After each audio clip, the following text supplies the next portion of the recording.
1925లో రాష్ట్రీయ స్వయం సేవక్ సంఘ్ మొదలుపెట్టినప్పుడు డాక్టర్ కేశవరావు బలిరామ్ హెగ్డేవర్ గారు స్వతంత్రం కోసం కొట్లేవాడు చాలామంది ఉన్నారు. హిందువుల యొక్క హక్కుల కోసం, హిందూ సమాజం కోసం పనిచేసే వాళ్ళు లేరు.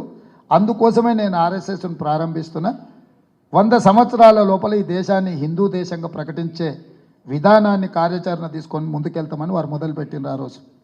ఆ 100 సంవత్సరాలు 2025 ఇప్పుడు పూర్తి కాబోతుంది.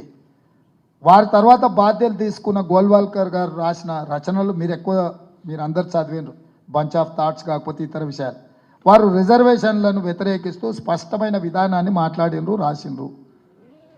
ఈరోజు అన్ని రాజకీయ పార్టీలు అవి మదర్ ఆర్గనైజేషన్స్, వాటికి ఫ్రంటల్. ఇప్పుడు కాంగ్రెస్ పార్టీ ఉందనుకోండి, ఐఎన్సీ ఈజ్ మదర్ ఆర్గనైజేషన్. మాకు యూత్ కాంగ్రెస్ కావచ్చు, ఎన్ఎస్యుఐ కావచ్చు, మహిళా కాంగ్రెస్ కావచ్చు, ఐఎన్టీయూసీ కావచ్చు, ఇవన్నీ మా ఫ్రంటల్స్. మిగతా రాజకీయ పార్టీలు కూడా రాజకీయ పార్టీలే మెయిన్ ఆర్గనైజేషన్స్, మిగతా ఇవన్నీ frontals. Whereas in BJP is not an mother organisation. BJP is an frontal organisation of RSS.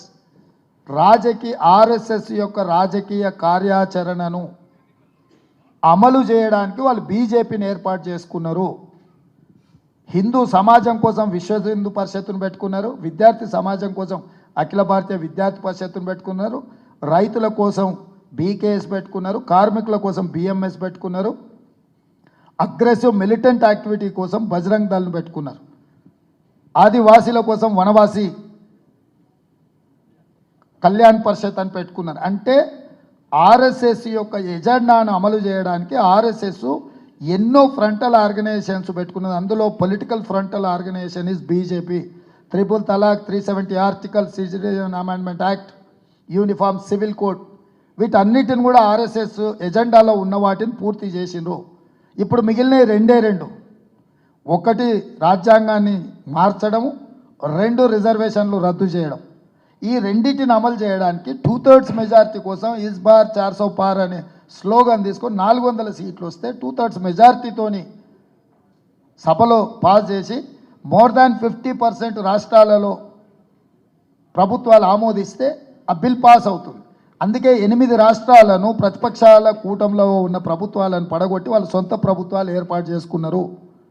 ఈ 2025 అనేది మనకు అత్యంత కీలకమైన సంవత్సరము. ఆర్ఎస్ఎస్ 100 సంవత్సరాలు పూర్తి చేసుకోకపోతుంది. ఆర్ఎస్ఎస్ భావజాలాన్ని పూర్తి స్థాయిలో ఈ దేశంలో అమలు చేయడానికి అగ్రెసివ్గా బీజేపీ ముందుకు రాబోతుంది. ఇది ఐడియాలజికల్ వార్. ఈ ఐడియాలజికల్ వార్లో వాళ్ళు దేన్నైనా స్టేక్ చేస్తారు.